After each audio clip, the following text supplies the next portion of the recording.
Coucou la famille, j'espère que vous allez super bien. Moi, je me porte à merveille, surtout lorsqu'il s'agit de passer un agréable moment en votre compagnie pour votre émission Sajos. Je suis Joanne Minka et c'est moi qui vais une fois de plus vous accompagner dans cette édition. Je vous apporte aujourd'hui un sujet très intéressant. Je sais que vous avez déjà eu à débattre dessus. Donc, je vous propose, en plus de vos amis, de votre entourage, de connaître la vie d'autres Camerounais. Alors, aujourd'hui, la question est basée sur les problèmes de couple. Il s'agit de l'infidélité. En cas d'infidélité de l'homme ou de la femme, laquelle est le plus condamnable, celle de la femme ou de l'homme? Je vous propose donc dès à présent d'aller voir ce que les autres Camerounais pensent de cette question. On y va.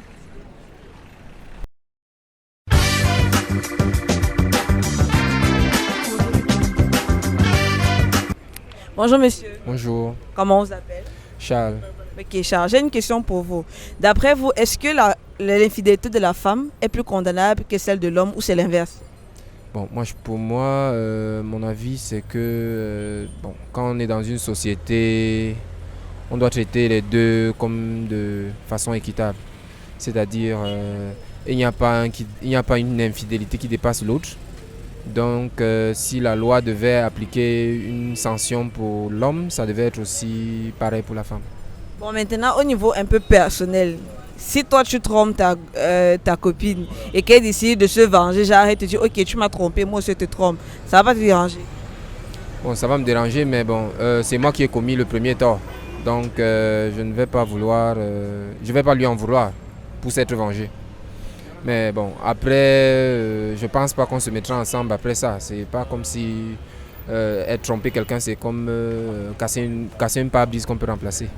Ah, donc, si elle te trompe en retour, vous ne pouvez pas vous remettre ensemble. Mais si c'est que tu l'as trompé, tu demandes pardon, elle peut accepter le continuer. Elle doit accepter de continuer la relation. Bon, si elle accepte le pardon, on continue la relation. Si elle refuse le pardon, ça s'arrête là. Bon, elle peut aussi revenir et te demander pardon pour son erreur à elle. Oui, elle peut aussi revenir pour me demander son pardon à elle. Bon, maintenant, c'est moi qui vais juger disant, est-ce que je peux accepter son pardon, oui ou non? Ou c'est quelque chose qui va se répéter? Ce qui est sûr, c'est qu'on ne fait confiance à personne, on ne fait confiance à quelqu'un qu'une seule fois. Ok, merci beaucoup. Ok, il n'y a pas de souci. Bonne journée. Bonjour demoiselle. Bonjour, Comment tu vas? ça va? J'espère que ça te dérange parce que je te tutoie. Non, sans souci. Ok, comment tu t'appelles? Jemima. Waouh, joli prénom, j'avais jamais entendu. Jemima. Ok, la question que j'ai à te poser aujourd'hui, c'est celle de savoir, selon toi, quelle est l'infidélité qui est le plus condamnable? Celle de l'homme ou celle de la femme?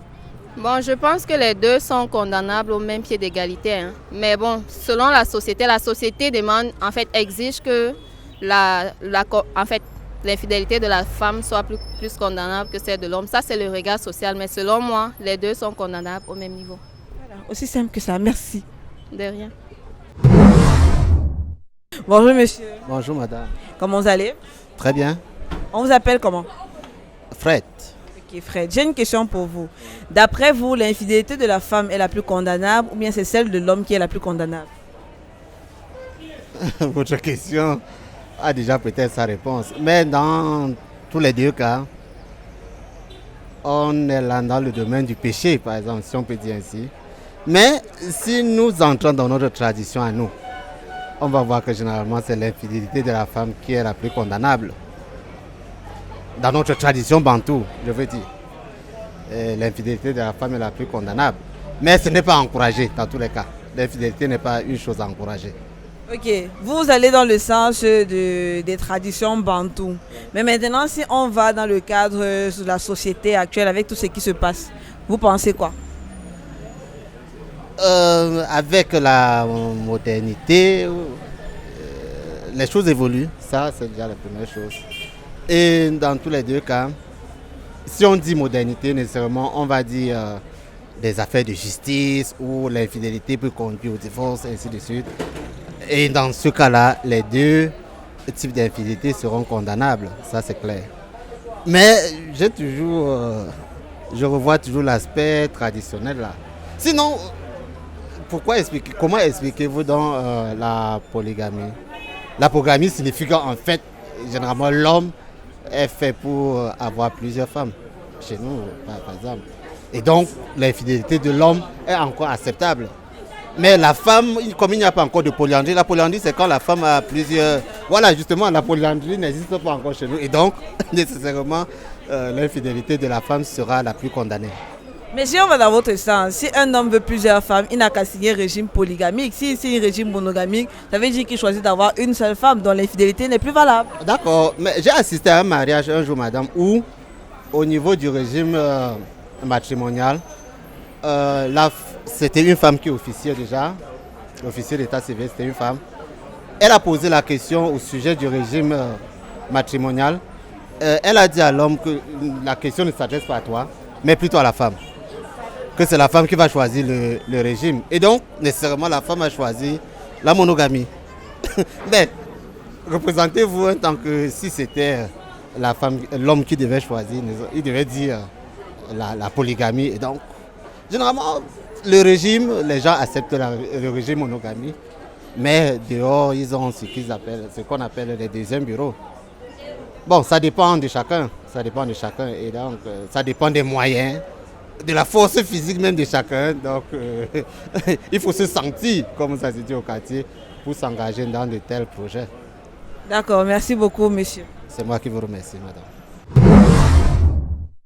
Bonjour, monsieur. Bonjour, madame. Comment vous allez? Très bien, madame. Comment on vous appelle?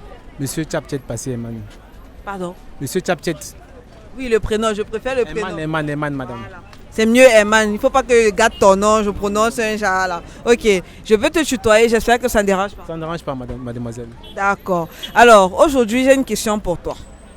On veut savoir, d'après toi, entre l'infidélité de la femme et l'infidélité de l'homme, on doit condamner laquelle des deux? On doit condamner celle de la femme. Pourquoi? Déjà, en fait, la femme est le sexe le plus faible. Et quand il y a des hommes qui aiment vraiment, ils aiment totalement. Du coup, quand une femme déçoit, ça fait mal. Ok, donc la femme est celle où quand on attache le cœur, on attache totalement. Ok, et des hommes, il y a certains qui ont toujours tendance à s'attacher le cœur à une seule femme. Quand il déçoit, il peut se prendre. Or, si la femme, quand la femme a plusieurs concubins, c'est pas trop pesant. Tu vois, du coup, la femme c'est condamnable. Les infidélités, la femme est plus condamnable que celle de l'homme. Ok. Je vais te piéger dans ce que tu as dit. Tu dis que quand l'homme s'attache à une femme, quand il la trompe, quand elle le trompe, ça fait mal. Bon, quand toi, elle s'attache à toi là, et que toi, ça fait pas mal. Non, c'est vrai, ça fait mal, mais la société en général a tendance à condamner beaucoup plus l'infidélité de la femme par rapport à celui de l'homme. Faut un peu, non? Laisse la société. Est-ce que tu vois société quelque part ici? Nous sommes de place, oui. Tu as dit que ça fait mal, donc ça veut dire que même pour vous là, c'est condamnable. Non, c'est condamnable, Mais du côté de la femme, c'est beaucoup plus condamnable parce que un homme peut avoir plusieurs femmes, mais il y a toujours une seule qui va briser son cœur, du coup, qui va mettre totalement son cœur sur elle. Il faut faire l'expérience si vous questionnez plusieurs hommes, mais il y a toujours une seule qui aime vraiment. Et du coup, quand celle-là déçoit, ça fait mal. Mais c'est la même chose, ça peut être la même chose chez les femmes. Genre, tu as ton gars, et puis tu as d'autres gars, vous n'êtes pas encore mariés.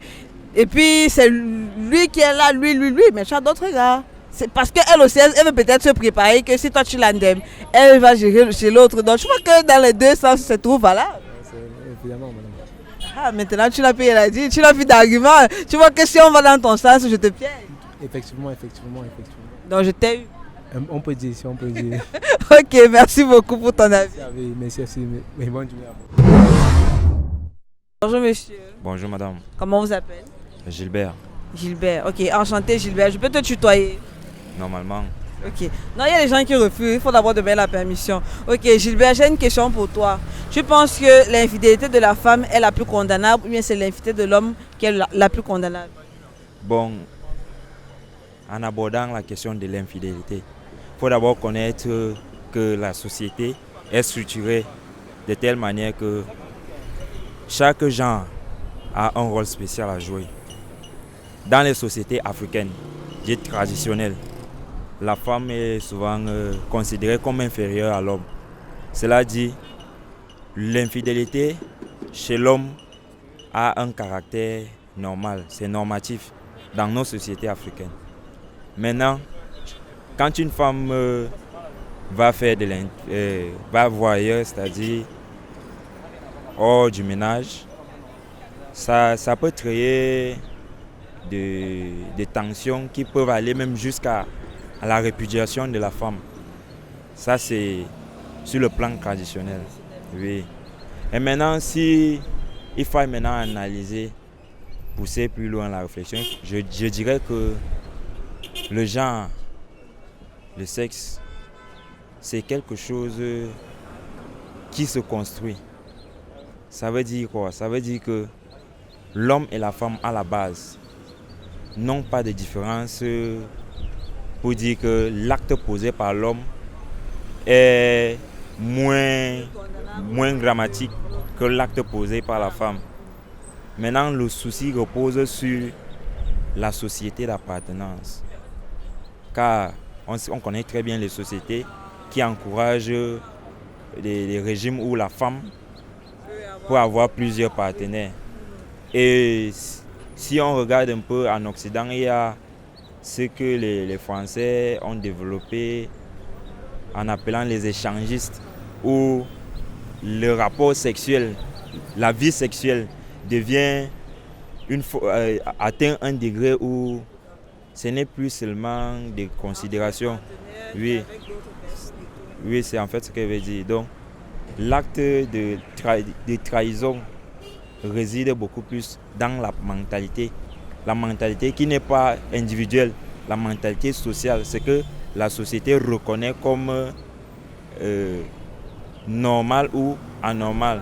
Donc ici, pour répondre à ta question, comme je suis Camerounais et je suis Boulou, chez nous on nous dit que l'homme peut avoir plusieurs femmes, mais pas la femme ne peut pas avoir plusieurs hommes. Ok, tu m'as convaincu, il n'y a rien à dire, ça va. Merci pour ton avis. Je vous remercie. Bonjour monsieur. Oui, bonjour madame. Comment on vous appelle? Candace. Candace. Wow. Ok, Candace. Je vais donner ça à mon enfant. Mon premier fils, Candace. C'est particulier, vraiment, c'est particulier. J'espère que je peux te tutoyer. Il n'y a pas de problème. Ok. Alors, Candace, j'ai une question pour toi. Selon toi, entre l'infidélité de la femme et l'infidélité de l'homme, quelle est celle qu'on doit condamner? En fait, les deux, on doit condamner les deux. Les deux, pourquoi? Peu importe si c'est l'homme qui soit infidèle ou pas, la femme aura autant mal que ce sera le cas où la femme soit infidèle à l'homme. En fait, ça veut dire que si un homme est infidèle à sa femme, la femme aura mal, normalement. Et si la femme est infidèle à son mari, le mari aura mal. Donc, en fait, tout ça, c'est un mal en soi. Et c'est une douleur causée à son partenaire également. Donc, il n'y a pas de plus grande infidélité que l'autre. Bon, tu es déjà marié? Non, je ne suis pas marié. J'ai des soeurs plein là. Je peux te donner une. Il n'y a pas de problème. Si elle finance. Si elle finance comment? Elle est financeuse, normalement. Non, mais tu as bien parlé, tu es le tout gâté encore. Financeuse, ça sort d'où? Non, juste. Quand il finance, c'est pour dire que si vous voyez un peu, si elles ne sont pas juste libres comme ça, si elles travaillent, si elles ont des revenus, faut pas les gens qui vont venir consommer. Non, il veut plus, ça va. Merci pour ton avis. Bonjour Miss. Bonjour, Comment tu t'appelles? Kelly Sorel. Kelly Sorel. Ok, Kelly Sorel, j'ai une question pour toi. Pour toi, est-ce que l'infidélité de la femme est plus condamnable que celle de l'homme, ou bien c'est l'inverse? En fait, pour moi, on doit plus condamner l'infidélité de l'homme. Pourquoi? Parce que les femmes, elles sont fidèles quand elles disent qu'elles aiment avec tout le cœur. Pourtant, les garçons, on sait que les hommes, ils ont souvent tendance à avoir plusieurs petites copines et ils aiment bien ça. En fait, ils veulent affirmer leur masculinité en ayant plusieurs copines. Ils se disent que quand ils ont plusieurs copines, ils sont forts, ils sont virils. Donc pour moi, on condamne plus l'infidélité de l'homme. Ok.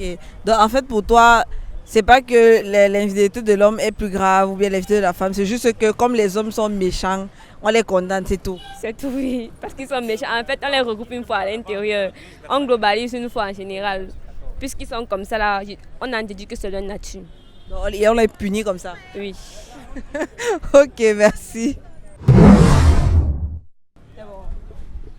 Bonjour monsieur. Bonjour madame. Comment on vous appelle? Mohamed Fondiko. Mohamed, ok. Je peux te tutoyer? Sans problème. Ok. Mohamed, j'ai une question pour toi. D'après toi, qu'est-ce qu'on peut condamner le plus? L'infidélité de la femme ou l'infidélité de l'homme? Moi, je pense encore que nous sommes dans la société africaine où l'homme devrait avoir sa femme à lui seul. Bon, et je trouve qu'il est inconcevable qu'une femme puisse avoir beaucoup de maris. Sinon, la polyandrie serait acceptée depuis. Mais je pense que l'infidélité de la femme est la plus condamnable. Donc toi tu ne regardes pas au niveau du sentiment que comme vous souffrez du fait que les femmes sont infidèles, nous aussi on souffre de l'inverse. Toi tu regardes seulement que nous sommes africains, c'est l'homme qui est au-dessus, donc c'est lui qui peut pécher mais pas la femme. Mais tous ces trucs-là sont considérés, mais sinon je pense que selon les principes des livres saints, on peut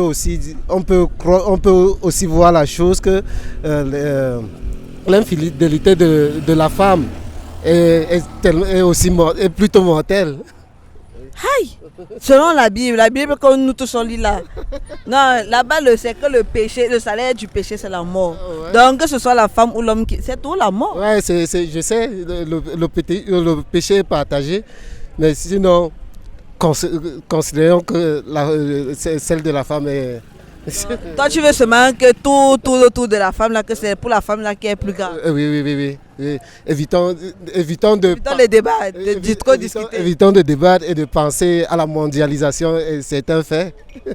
Ok, ça va, tu as gagné. Ok, bien des choses. Merci.